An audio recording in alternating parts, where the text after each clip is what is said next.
Hey everyone, welcome back to the channel. So I need to swatch my Derwent Chromaflow 72 set pencils out into my little swatch book. So I thought while I do that, so you can see the colours and all that sort of stuff, and I might even add in some little comments here and there about what I think, I'm actually going to give you my top 12, I guess, tips or tricks when you're working with coloured pencils and everything kind of to do with coloured pencils in general for colouring. So I've got 12 of those for you to talk about while I'm doing this. So let's dive in. So as I said, I've got the Derwent Chromaflow pencils here. I have gone ahead and pre-sharpened them all so as not to put you through that torture. There is 3 layers to these pencils. So I'm planning to go through all of those. Now this one is shorter because it kept breaking when I was sharpening it. Unfortunately, that's just what has occurred. They do have a bit of a smell to them, actually. It's not a potent smell, but it is a strong smell. I don't mind it. I actually think it might be the plastic trays that is giving off more of a smell because it smells more plasticky. Anyway, let's dive in. So I'll zoom you guys in onto the page a little bit more so you can see the colours a bit closer. And I'm probably going to forget to zoom you out, as I do. So my apologies in advance if that happens. So what I'll plan to do is do a little square, a solid square, then like a fade out of the pencil with the colour name next to it, just to give you an idea of what I'm going to be doing. Okay, so my first colour is Parmesan 009. Anyway, I'm going to start, I'm not going to go through each of the colour names, you'll see them on the paper anyway. And I'm going to start talking about my tips, I guess. So I do have my little notebook off the side here, so hopefully it's not too hard for me to see. So anyway, number 1 I had down as keep a sharp point on your pencils.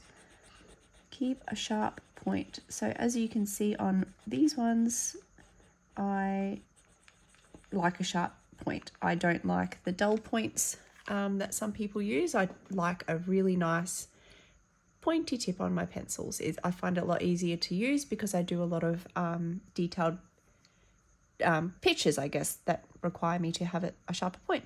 Anyway, so my notes that I wrote down was keeping a sharp point also allows the pigment to get into the texture of the paper, which gives you a more pigmented, smooth result. So it allows you to control the pressure more easily and create smoother blends and gradients as you're colouring.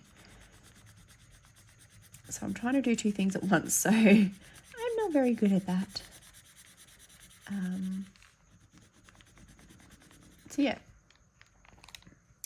Number 2, I said, let me just write this down.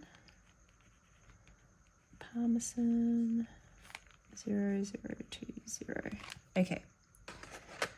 So number 2, I said, get a good sharpener. Not all sharpeners will suit every pencil type. This can also be very personal depending on your personal brand, like your personal favorite pencil brands and the length of the pencil lead that you prefer. So you evaluate the way that you use your pencil and choose the sharpener that gives you the desired point. For example, if you prefer doing like soft circular strokes, or a long narrow point will not work with that. Whereas if you colour fine detailed images like I do, a narrow point is more ideal for that. The choice between handheld, crank or electric sharpeners will depend on where you like to colour. However, in general, crank and electric ones are more gentle on the pencil. So for example, if you are someone who likes to colour outside, you're going to find it harder to be able to use an electric sharpener, for example, because you won't be able to plug it in, I guess, while you're outside. So all these little details will, add up to whether it suits your colouring style or not. So this is citrus yellow. In general, though, the handheld ones that you use are a lot more harsh on your pencils. You will find that they will break a lot more, whereas something like your crank pencil sharpeners are a lot less harsh on your pencils. And it's more gentle on your hands too. So sun yellow. So number 3, give me a second and I'll have a look what I keep breaking them. See, that's the only thing with the sharp points. But I am very heavy-handed as well, so that does not help. So I'm going from dark to light in a bit of a fade out so I can see the color tones that the pencil can achieve. This is a very pretty yellow. Okay. Next one, sunflower. Okay, so number 3, I have written down, rotate your pencil slightly as you color. So to keep the tip sharper for longer and avoid wearing the lead flatter on one side as you color, it means that basically you will need to sharpen your pencil less and you'll get more use out of each of your pencils as well as you're coloring, because you're not wearing one side down and finding that you're having to sharpen it. As you rotate the pencil, it's evenly distributing the flat areas along, like on the actual tip of the pencil. So for example, while I'm doing this, as I'm starting to get a flatter point, I will slightly rotate the pencil in my fingers, ever so slightly, just to make sure that I'm using every angle of the tip so it's not wearing down in one spot, it's wearing down more evenly across that tip. So for example, if you saw then, I slightly twisted my pencil because I know that it has already developed a slight flat. Even as I'm blending here, I'm slightly rotating that pencil in my fingers as I'm coloring. So that was a very handy tip that I discovered right back at the start. So yeah, sunflower 0110. Okay, amber gold. Let me quickly do this one.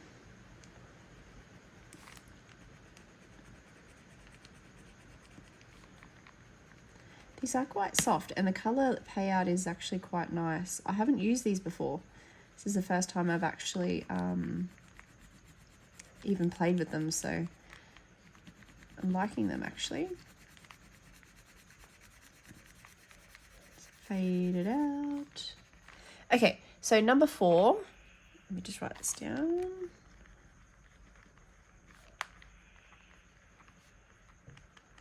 Number 4, I had use smooth, even pressure.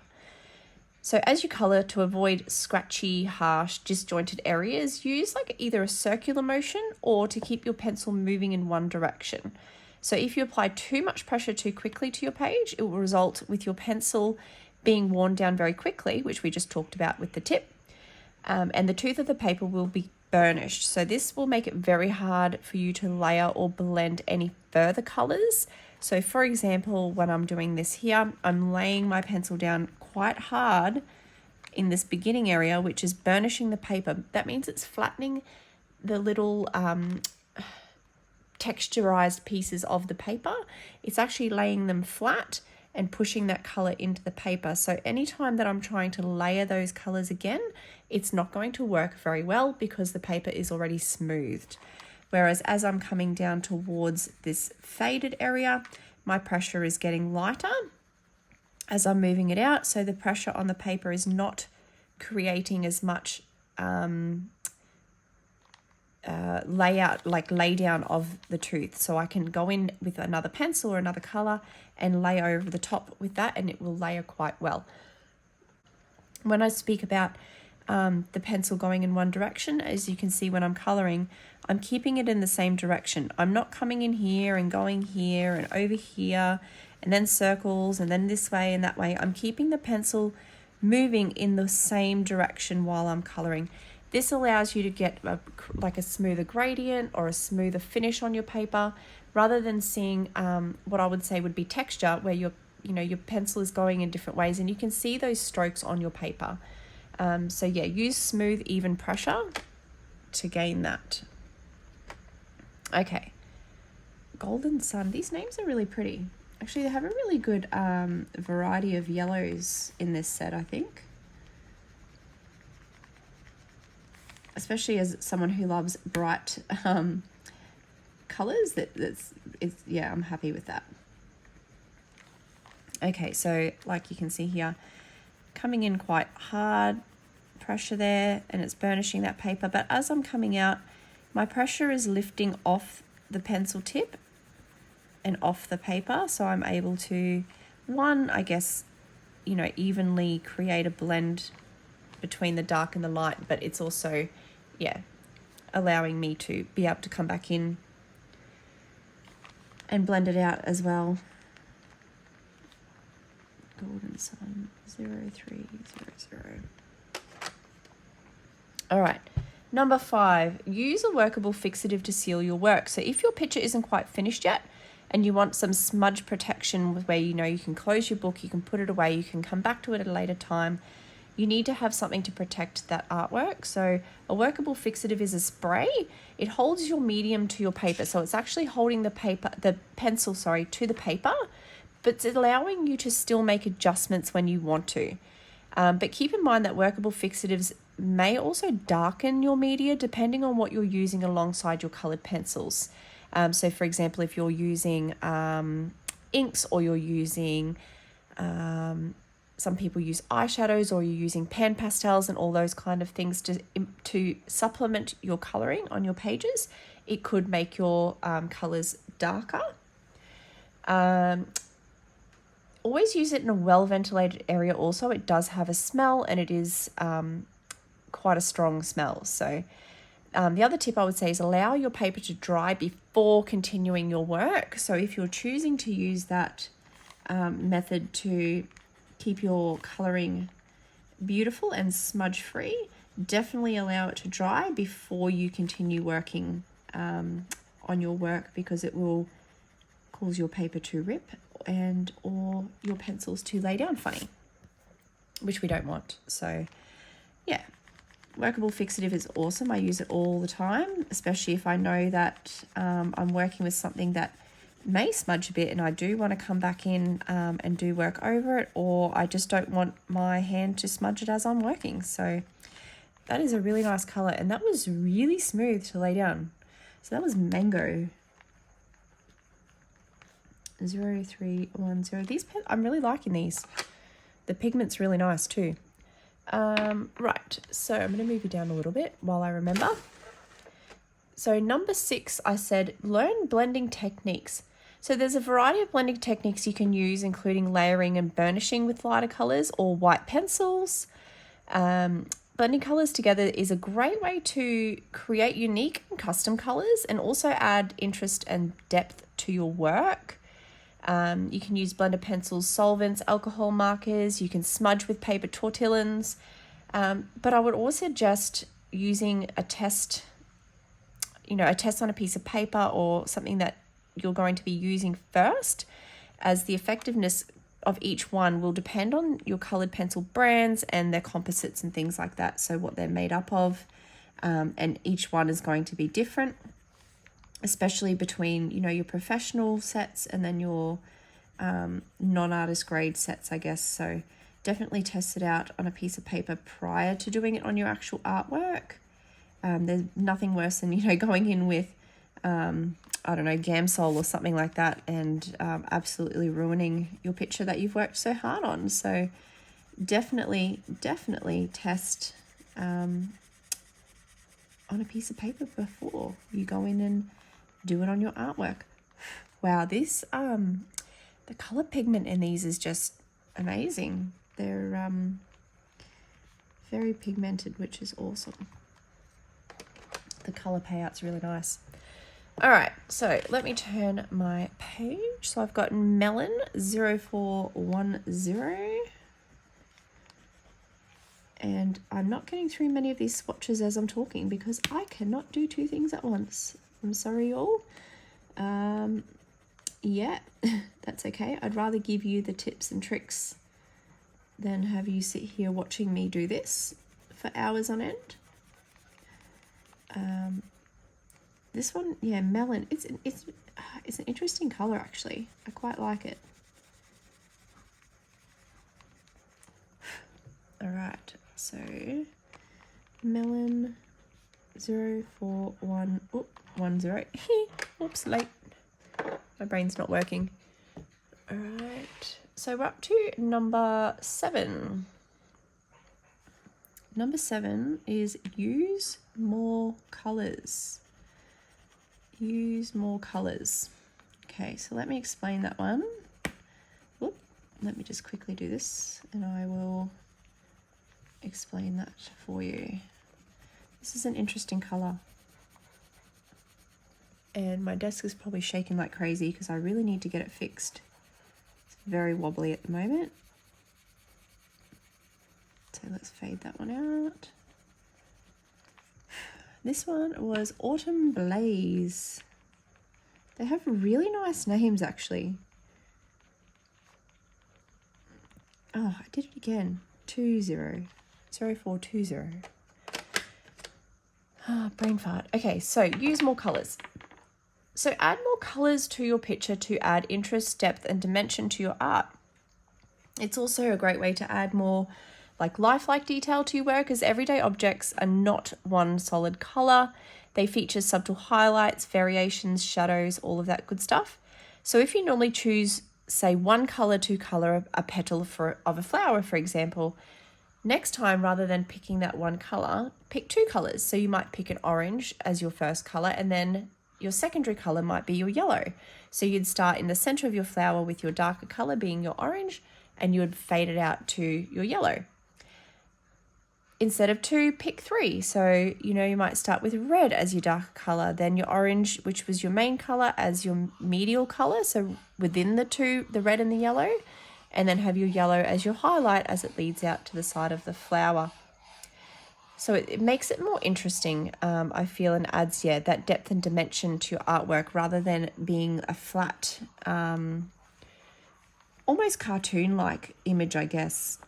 It makes it a little bit more realistic, a little bit more enjoyable, I guess, to look at too. So definitely add more colors, play around with it, try some different color combinations, all of that good stuff. You can always use like reference pictures or like your Sarah Renee Clark color catalog and all of that good stuff as well, to explore, I guess, what colors go together or what combos you can use and all of that good stuff too. So Autumn Blaze and this one are very similar. This is red orange, very similar.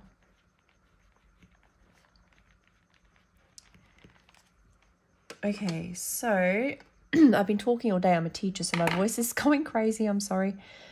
Number 8. Use a white pencil to create pastel tones. So rather than running out to the shops and buying all the beautiful pastel sets of pencils, which we all love and we all do, if you can't afford that or you just feel like experimenting, you can use your white pencil. So basically you're using the sets of pencils that you already have, and then you're complementing it with your white pencils. So for example, if I was to pick, a fuchsia from my set, not only could I use it as a fuchsia, I could add my white pencil over the top to create a pastel toned fuchsia. So you don't always have to go out and buy all of these sets, that are out there, because there are a lot out there. You can always use the sets that you have and expand that by using, your light colors to create those new colors, or dark colors to create new colors. So you don't always have to run out and buy a new set. You can experiment using the ones you already have and your white pencil. And it's fun. You might create a pastel tone with a pencil that you never thought you could actually or would actually use on your drawings. So experiment, have fun with it. But use your white pencil to create those pastel tones. Especially if you've got a larger set, if you've got the 150 Prismacolor set, how many of those could you actually turn into a pastel tone rather than running out and buying a set of, the pastel pencils? So have fun and experiment with that white pencil. Next one I said was number 9. So find the light source on your picture and use darker colors to create shadows and lighter colors to create your highlights. So think of what I just spoke about before around the use more colors tip. So choose 3 tones for the blend. So you use a darker tone for your shadows, your main tone or your medial color that you chose as and then your lighter color for the highlights. So by deciding on where the light source is on the drawing, you can plan where your shadows and highlights will fall more easily. So you can plan, you know, where your dark color will sit and where your light color will sit for your highlight. So for example, if I had, you know, an image on this page that, I don't know, was an animal in the woods or something like that, I could say, well, my light source is going to come from this side of the paper because the moon is over here. So all of my shadows will then fall this side of the paper and all my highlights will fall on this angle of the paper. So I can start to plan where those highlights and shadows will sit. So yeah, find your light source and then create that depth with your shadows and your highlights based on where that light source will fall on your paper. So that's always an easy one to immediately give a good effect on your page. So, and give it a lot of interest very quickly as well. Oh, not going to fit. That one's called Strawberry. All right, so actually I'm going to save that one for the last, I think.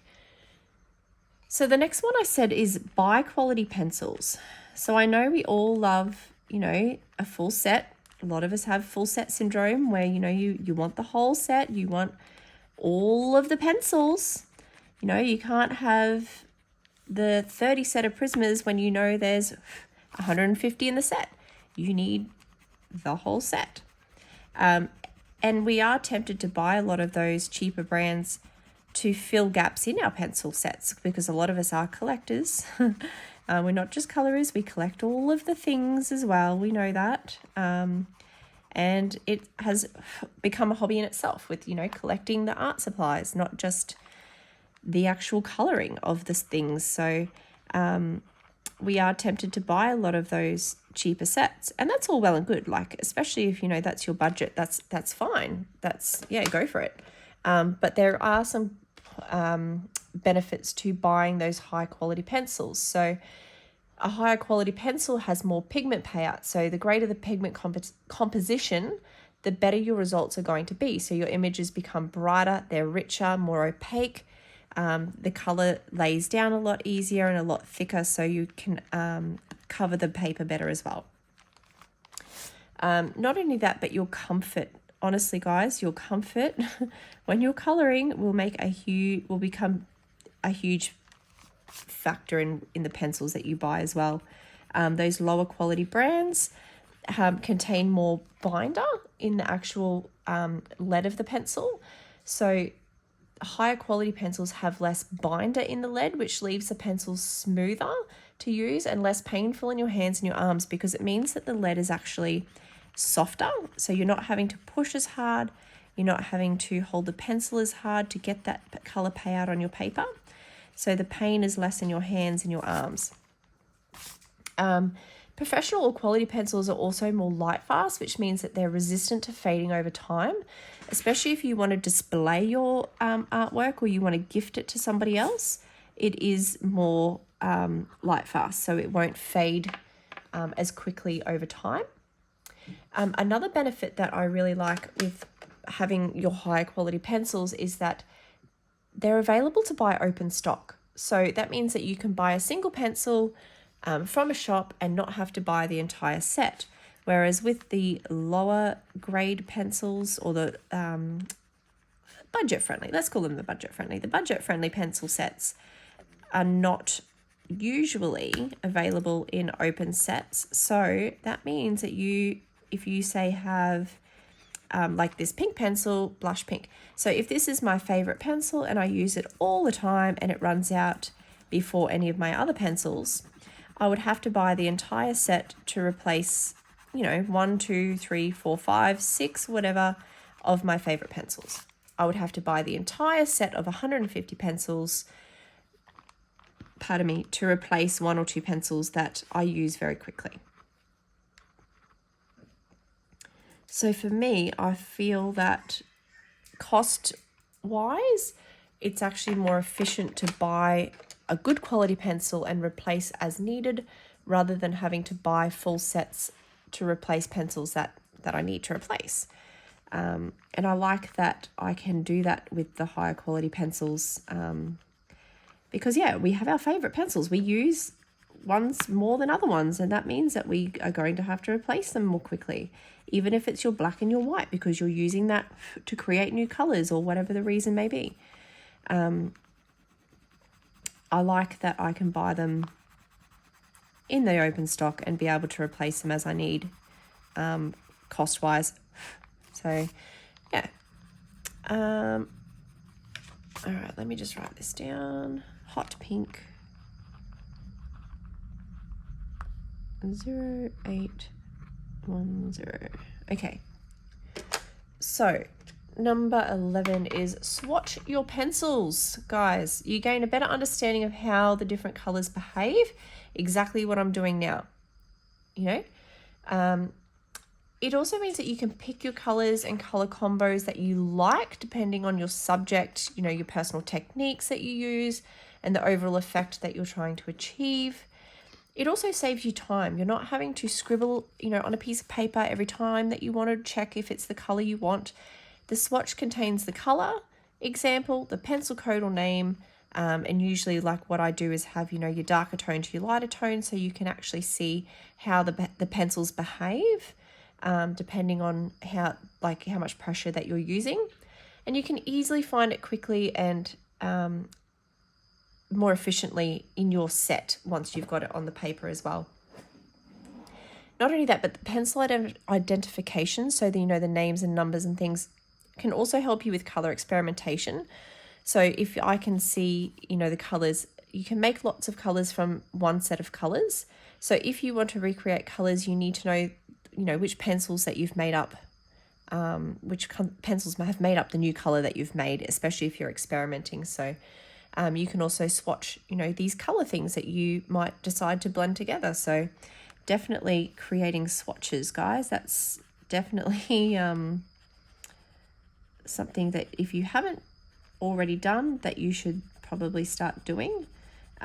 It's handy to have them all in one place too. So if you have a book or something that you can use, like I use, it's literally just a cheap notebook, but it does exactly what I need it to, and it's light and it's, you know, compact, so I can take it. I keep breaking these, I'm so heavy-handed. I can take it to the park, I can take it to the beach, I can take it wherever I want with me, because it's not some big bulky heavy book. So pretty much you can use whatever you like. Some people actually use like little either postcard size or bookmark size tabs as well, where they've got the colors on and they, you know, put it on a little key ring or something like that. Just wait for this helicopter to go past.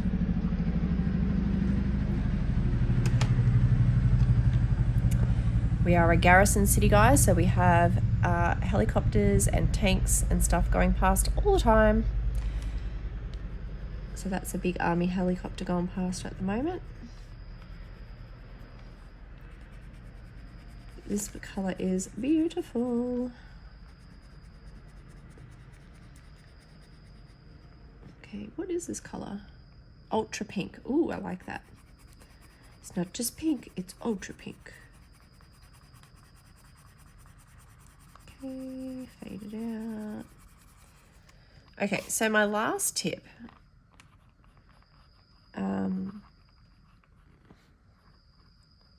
is, let me go back because I skipped it. So the barrel color of the pencil, or the tip that's, you know, on the top of the pencil, is not the color of the pencil. The barrel color does not mean the pencil is pink. The barrel color shows you the maximum color that this pencil can represent. So if you build up several layers of the pink pencil, you will get a pink that's very similar to the barrel color. As we know, the barrel colors don't always match what's coming out on your paper. But that's not the only color it can be. So if you use lighter layers and light pressure, for example, as I'm fading out here, you get a whole range of interesting pink values from one pink pencil. So by understanding this concept, you can use each and every pencil to its full potential. So this pink pencil is not just this pink. it is a whole range and value of pinks. So obviously the harder you push and the harder that you lay that pencil on the paper, the darker the tonal value of that color. The lighter I push, or the lighter I apply the pencil to the paper, the lighter the tone. So yes, the barrel color is pink, but that's the maximum color this pencil can represent. So it's basically saying, yes, you know, this pencil is this color, but it can also be all of these other colors. Between here and here, you've got a whole range of tones. So by understanding that, you can use, you know, each pencil in so many different ways. So instead of saying, you know, oh, I've only got a 30 set of pencils in this brand. No, you don't. You have 30 of these colors, plus you have 30 of these lighter tones, all incorporated into that one set. So by using, or by thinking, I guess, in that way, you've got more color options with your pencils rather than just thinking of each color as a single color. Yes, it's a color, but you also have all of these tonal values in between that color. So yeah, it's definitely a different way of thinking, but as you start to learn that, it's quite interesting how you can use your pencils to get the best out of them. So yeah, that's it for my tips, guys. I hope some of those have helped you. If I come up with any more, I'll create another video somewhere along the line of, you know, bonus tips or something like that maybe. But I just wanted to put that out there and give me something to talk about as well that would be helpful to you guys while I'm doing a pencil swatch. So yeah. Anyway, I will speed the camera up and continue swatching these out so you can see the rest of the colors. And I guess, yeah, happy coloring. I hope you all have a great week. And can't wait to see everyone's work come out at the end of this month. It's definitely my favorite video. So hopefully I will have a few more to put out this month as well. Anyway, guys, I'm going to speed you up now. Have a great week and I'll talk to you soon. Bye.